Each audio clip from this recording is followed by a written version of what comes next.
আসসালামু আলাইকুম ওয়া রাহমাতুল্লাহ। সুপ্রিয় আলোর পথের দর্শক মণ্ডলী, আশা করি মহান আল্লাহ রব্বুল আলামিনের অশেষ মেহেরবানি ও দয়ায় আপনারা সবাই ভালো আছেন। নামাজ মুসলমানদের উপর ফরজ করা হয়েছে, তাই নামাজে যাতে ভুল না হয় সেজন্য অধিকাংশ মুসলমান খুব যত্ন ও সতর্কতার সাথে নামাজ আদায় করে থাকে। তবে অনেকেই নামাজ আদায় করা অবস্থায় কিছু ভুল করে থাকে। তাই বন্ধুরা, আজকে আমরা আলোচনা করব নামাজের মধ্যে আমরা যে তিনটি খুব বড় ধরনের ভুল করে থাকি, অথচ এগুলো যে বড় ভুল তা আমরা মনেই করি না। ১. তাড়াহুড়া করে অজু করা। অজুর ফরজ 4টি: মুখমণ্ডল ধৌত করা, উভয় হাত কনুই সহ ধৌত করা, মাথার 1/4 মাসেহ করা এবং উভয় পায়ের টাকনু সহ ধৌত করা। এগুলো সঠিকভাবে আদায় করতে হবে, পর্যাপ্ত পানি দিয়ে ধৌত করতে হবে। হাত পা মুখমণ্ডলের নির্দিষ্ট স্থানে পানি পৌঁছাতে হবে। কোনো জায়গা শুকনো থাকলে অজু হবে না, তাই তাড়াহুড়া করে অজু না করে ভালোভাবে অজু করা। অজু শেষে কালেমায়ে শাহাদাত পড়া। হাদিসে এসেছে, রাসূলুল্লাহ সাল্লাল্লাহু আলাইহি ওয়াসাল্লাম বলেছেন, যে ব্যক্তি অজু শেষে কালিমায়ে শাহাদাত পাঠ করবে তার জন্য জান্নাতের 8টি দরজা খুলে দেয়া হবে। সে ইচ্ছে করলে এর যে কোনো দরজা দিয়ে জান্নাতে প্রবেশ করতে পারে। সুবহানাল্লাহ। 2 নম্বর হচ্ছে নামাজের জন্য দৌড়ে যাওয়া। অনেকে নামাজের জন্য মসজিদে দৌড়ে যান, অর্থাৎ একটি রাকাত যেন মিস না হয়ে যায় এজন্য খুব তাড়াহুড়া করে দৌড়াতে থাকেন।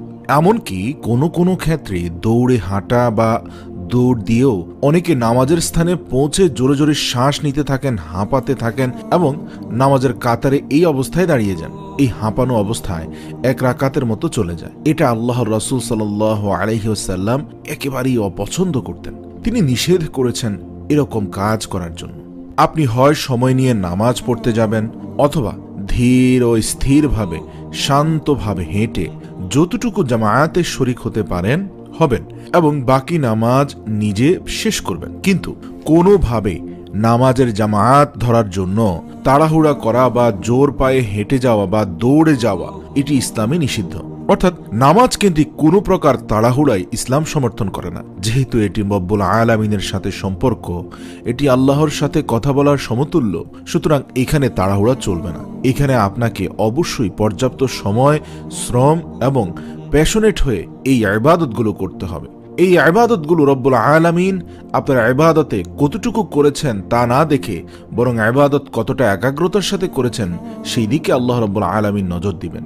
হযরত আবু কাতাদা রাদিয়াল্লাহু বর্ণনা করেন, একবার আমি রাসূল সাল্লাল্লাহু আলাইহি ওয়াসাল্লামের সঙ্গে নামাজ পড়ছিলাম। নামাজরত অবস্থায় তিনি লোকের ছোটাছুটির আওয়াজ অনুভব করলেন। নামাজ শেষে জিজ্ঞেস করলেন, তোমরা কি করছিলে? তারা আরজ করল, আমরা নামাজের জন্য তাড়াতাড়ি আসছিলাম। আল্লাহ রাসূল সাল্লাল্লাহু আলাইহি ওয়াসাল্লাম বললেন, এরূপ আর কখনোই করো না। শান্তি শৃঙ্খলা ও ধীর স্থিরভাবে নামাজে আসবে, তাতে যে কয় রাকাত নামাজ ইমামের সঙ্গে পাবে পড়ে নিবে, আর যা ছুটে যায় তা ইমামের নামাজের পর পূর্ণ করে নেবে।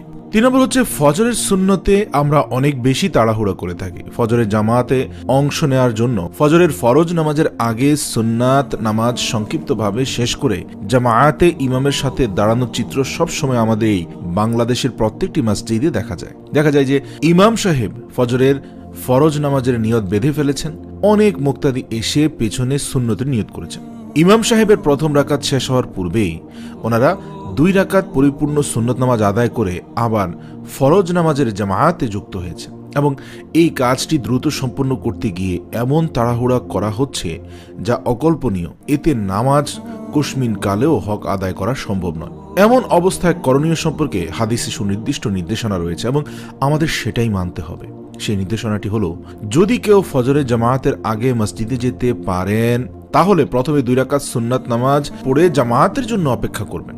আর যদি দেরি হয়ে যায় এবং জামায়াত শুরু হয়ে যায় তাহলে প্রথমে মসজিদে গিয়ে ধীর ও স্থিরভাবে ইমাম সাহেবের সঙ্গে জামায়াতে শামিল হতে হবে এবং জামায়াতের পর সূর্য ওঠার পর বাকি নামাজ শেষ করতে হবে। এখন থাকলো আপনার ছুটে যাওয়া সুন্নাত। এবার আপনি অপেক্ষা করুন সূর্য উদয়ের জন্য। এবং সূর্য উদয়ের পর নামাজ নিষিদ্ধ সময় পার হওয়ার পর সাধারণত সূর্যোদয়ের 20 মিনিট পর্যন্ত অপেক্ষা করে তারপর ফজরের সুন্নাত নামাজ আপনি এবার আদায় করবেন।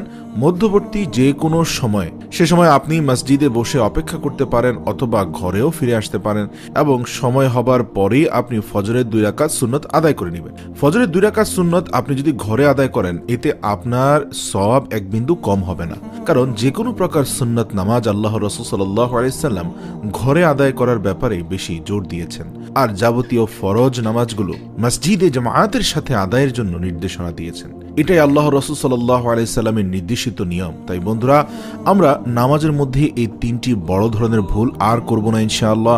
রাসূল সাল্লাল্লাহু আলাইহি ওয়াসাল্লাম আমাদের নিষেধ করে গেছেন এগুলো করতে। আল্লাহ যেন আমাদের সঠিকভাবে জামায়াতের সাথে নামাজ এবং তার হক আদায় করার তৌফিক দান করেন।